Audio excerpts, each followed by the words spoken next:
বিসমিল্লাহির রহমানির রহিম। আল্লাহ বলেন, কুনতুম খায়রা উম্মাহ, তোমরা হলে শ্রেষ্ঠ দল, শ্রেষ্ঠ জাতি।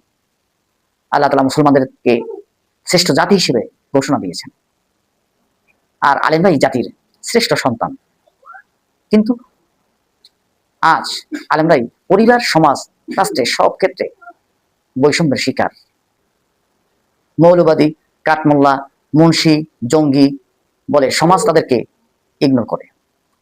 সমাজ পরিবারের গুরুত্বপূর্ণ সিদ্ধান্তে আলেমদের অবস্থান নিম্নে।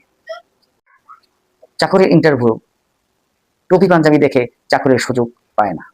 বিসিএস ভাইবা বলে আলেমদের টিকায় না। কাপড়ের দোকানে কাপড় কিনতে গেলে মনে করে মাদ্রাসার চাঁদার জন্য এসেছে। ডাকলে সাড়া দেয় না। মাছের বাজারে মাছ দর করলে এ মাছ কেনা আপনার সাধ্যের বাইরে। রাজনীতির কথা বললে ধর্মের নামে রাজনীতি করা যাবে না।